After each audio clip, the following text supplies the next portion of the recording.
Fala galera, beleza? Bem-vindos a mais um História Direto do Forno e hoje com um assunto bem quente. Você já deve estar cansado de ouvir que o 7 de setembro é uma data inventada, que representa uma construção de uma narrativa nacionalista e blá blá blá. Mais importante que isso, e que talvez você não saiba, é que muita gente no Brasil não queria a independência lá em 1822. E mais, muitos achavam que o Brasil ia piorar muito se ficasse na mão do Dom Pedro I. Que? Você não sabia essa história? Então vem comigo, mas antes já deixa o like, se inscreve no canal e se curtiu, compartilha com os amigos. E já esperem que esse mês eu começo as lives analisando influencers da internet e comentando as eleições municipais de 24. Mas sem papo furado, vamos logo pro vídeo. A primeira coisa a ser falada dentro do processo de independência é que é justamente um processo. Não, a independência não se resume ao 7 de setembro, ao Dom Pedro e tudo mais. Na verdade, se nós quisermos falar de todo o processo, muitos historiadores modernos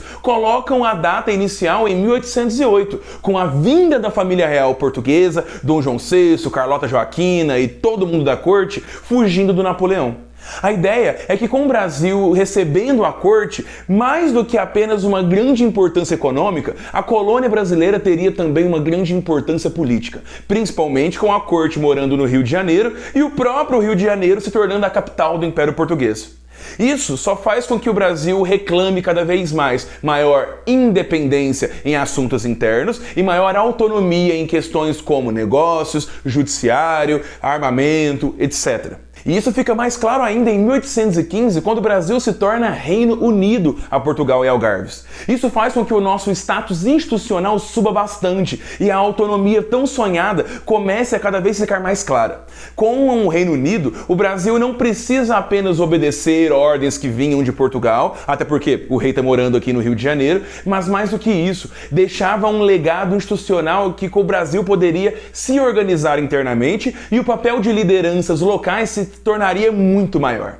Então, o Reino Unido já é um passo muito grande em direção a esse caminho da independência, principalmente pelas consequências disso. Quando nós falamos Brasil e Portugal desse jeito unilateral, macro e tudo mais, a gente esquece que esses países não andam sozinhos.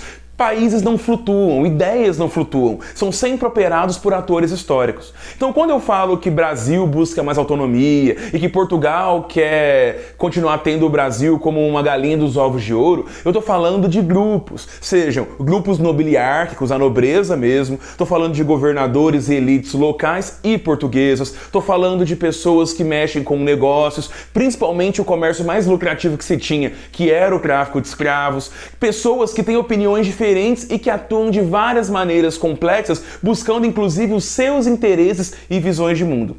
E essa é uma noção muito importante de se ter, porque a partir do momento que o Brasil se torna Reino Unido em 1815, lá em Portugal, vários grupos políticos, sejam mais conservadores ou mesmo mais liberais, e você tem que entender essa diferença principalmente na questão do poder. Os liberais são mais progressistas e querem governos que tenham menos poder para o rei e maior distribuição de poder em relação ao povo, e esse povo nunca é esse popular que a gente imagina hoje, enquanto conservadores votam cada vez mais por uma concentração de poder na mão do rei, um maior nacionalismo, etc. Isso em Portugal faz com que muitas pessoas se enciumem de como o Brasil está recebendo atenção política e ganhando bastante força na sua autonomia. Mais do que isso, muitos grupos portugueses estão de saco cheio do rei de Portugal e sua família não estar em Lisboa, mas sim no Rio de Janeiro. E isso é importante porque não é mero ciúminho. Muitos grupos políticos também são grupos econômicos, e eles lá em Portugal sentem muita concorrência em questão de interesses a respeito de outros grupos políticos e econômicos brasileiros que podem colocar os seus interesses diretamente na mão do rei, já que ele está aqui no Brasil. Então percebam que essa lógica de concorrência entre elites é um fator muito grande, principalmente para entender o caminho da independência, porque vai ser essa disputa que vai pautar muito do que vai ser a independência do Brasil. E quem traz isso muito bem são dois autores, a Cecília Helena de Sales e o João Garrido Pimenta, com os livros aqui na descrição do vídeo, que eles traçam muito bem, através de fontes, de discursos dessas elites, de falas em quesitos locais, em discursos em âmbitos locais também em Portugal, que existem elites preocupadas com essa questão do poder. Portugueses incomodados com brasileiros que têm acesso direto ao rei e brasileiros querendo cada vez mais aumentar dos seus interesses justamente porque eles têm o rei aqui para los ouvir. Então, essa é a dinâmica que o Brasil passa a ter a partir de 1815. E isso temos que colocar também o povo, já que fora dessa questão de elite, muitas classes sociais têm contato com ideias iluministas, mas também com ideias do dia a dia de pessoas descontentes com a administração portuguesa, com os nobres portugueses, com a desigualdade social entre portugueses e brasileiros. Então, fora as pessoas que estão reclamando das suas condições de vida, pessoas que já reclamam por abolição da escravidão e elas existem, mulheres que lutam por maior participação do poder, entre outras questões. Então temos muitos grupos políticos e atores históricos nesse contexto da independência. Então percebam como isso já faz um monte de opiniões diversas, que vai resultar no Dom Pedro I fazendo a independência. Agora que eu falei que é um processo histórico toda a questão da independência, que existem muitos atores e grupos políticos disputando influência e tendo interesses diversos, é importante entender o pontapé inicial, que não é o 7 de setembro, é a Revolução Liberal do Porto de 1820, quando grupos políticos de cunho liberal pedem para Dom João VI, rei de Portugal, morando aqui no Brasil, volte, mas mais do que isso. Justamente para controlar o nível de influência que os brasileiros teriam com ele, também é muito importante que o rei, quando volte, assine uma constituição, diminuindo seus poderes, colocando a lei acima da coroa e que políticos sejam eleitos no lugar de uma nobreza que controlava a partir do nascimento. Dessa maneira, o controle português estaria tanto na questão da disputa política, já que o centro dessa discussão liberal e tudo mais, e das eleições do Império Português seria Lisboa, e também tira o rei de Portugal do Brasil e acaba com essa concorrência na visão dos portugueses. Só que essa questão é muito importante se entender porque ela vai fazer uma recentralização do Império Português em Portugal, na Europa, enquanto o Brasil representava um interesse muito importante e muitas pessoas, desde 1815, com o Reino Unido e tudo mais, conseguiram maior autonomia e maior participação política e não querem deixar isso de escapar pelos dedos. É o velho ditado, quem nunca comeu marmelada, quando come se lambuza. E isso faz com que várias elites brasileiras, mas principalmente do Centro-Sul, e aí a gente tem que focar em Minas Gerais, Rio de Janeiro, São Paulo e Rio Grande do Sul, em relação a Portugal, que está ali tentando concentrar seus interesses e fazer a política do Império ficar ali com eles. Essa questão do Centro-Sul é muito importante porque são elites econômicas e elites políticas, que, como eu disse, acabam se misturando bastante e estão centradas no Rio de Janeiro, que é capital da colônia. E mesmo quando o rei volta e Lisboa vai voltar a ser a capital do Império Português, Rio de Janeiro continua tendo uma importância gigantesca. Só que o que eu quero dizer é isso.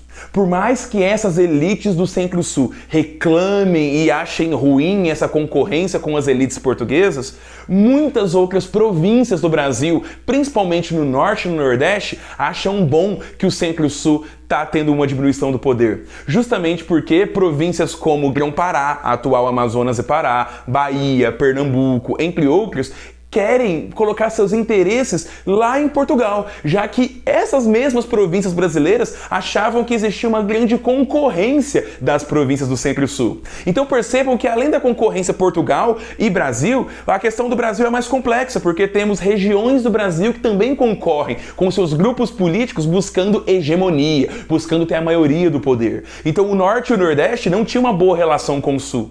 E isso fica muito claro quando, com a Revolução Liberal e esse apogeu da lei em cima da coroa e novas eleições para se fazer uma constituição do Império Português, vamos ter representantes eleitos por todo o Brasil. Então, deputados constituintes são eleitos e varia seus interesses porque o pensamento de certos deputados do Centro-Sul não são os mesmos da galera do Norte e Nordeste, que não são os mesmos da galera de Portugal, que não são os mesmos da galera do resto do Império, como Angola, Moçambique, entre outras potências que estavam envolvendo essa questão escravista.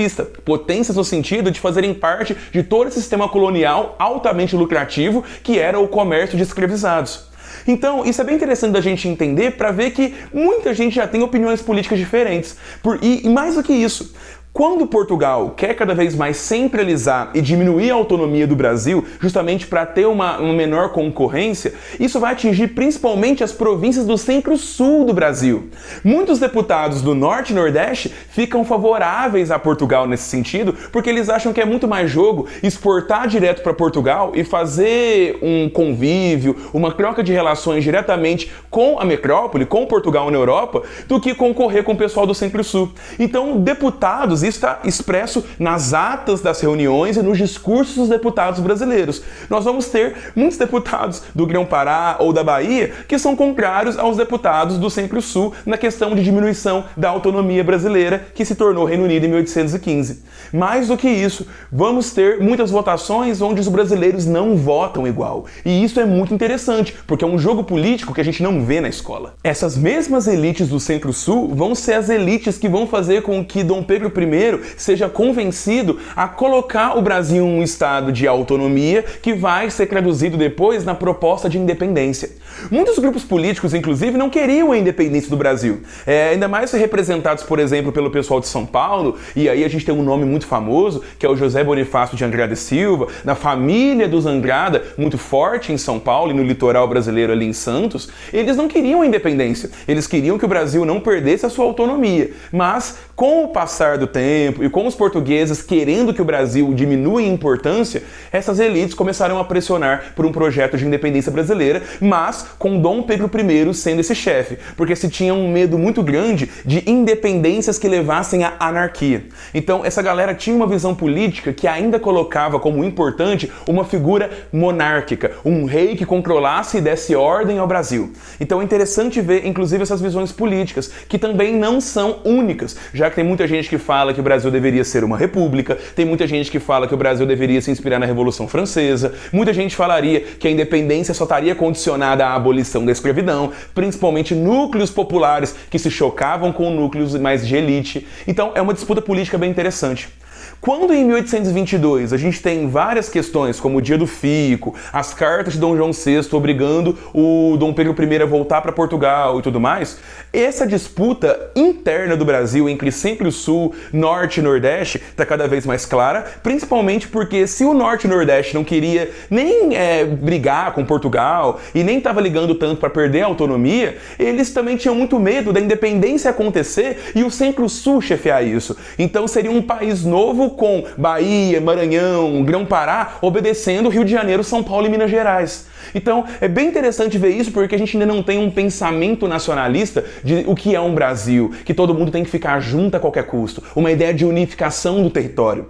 E aí, quando vem a independência em 7 de setembro, nós vamos ter várias guerras que dão sequência a esse processo, e a Guerra de Independência, que não é simplesmente Brasil contra Portugal ou Brasil contra os portugueses que manipulam os políticos e grupos econômicos do Brasil. Nós temos várias elites políticas que se sentem mais confortáveis obedecendo Portugal do que obedeceu Dom Pedro I aqui no Brasil. E eu já tenho um vídeo sobre isso, de como Dom Pedro I utilizou do seu autoritarismo e do exército brasileiro para justamente colocar a sua vontade e fazer com que as outras províncias obedecessem o domínio que ele está fazendo ali no Rio de Janeiro. As guerras que a gente ouve falar de Dom Pedro I mandar tropas para o Maranhão e para a Bahia não são simplesmente para expulsar portugueses, mas principalmente para pacificar, leia-se, matar essa galera e fazer a sua vontade como imperador ser consolidada. Então, muitas pessoas não queriam a independência do Brasil por lutar por seus próprios interesses. E isso a gente acaba esquecendo, não simplesmente por falta de memória, mas porque a partir do primeiro reinado, e principalmente com Dom Pedro II, nós vamos ter uma historiografia oficial. Historiadores filiados a institutos e a cargos políticos no Brasil, justamente para ter essa ideia que o Brasil sempre foi unido e que a independência foi um processo de brasileiros contra portugueses, que nós sempre fomos unidos. E é isso, galera. Espero que tenham curtido esse vídeo. É um assunto que é muito não falado, mas eu acho muito interessante porque ele reproduz a crise política que foi o processo de independência, muito mais do que falar apenas de espada levantada, entre outras questões. Vejo vocês semana que vem com mais um História Direto do Forno. Não se esqueçam de dar um like e também se inscrever no canal. É isso, galera. Até mais!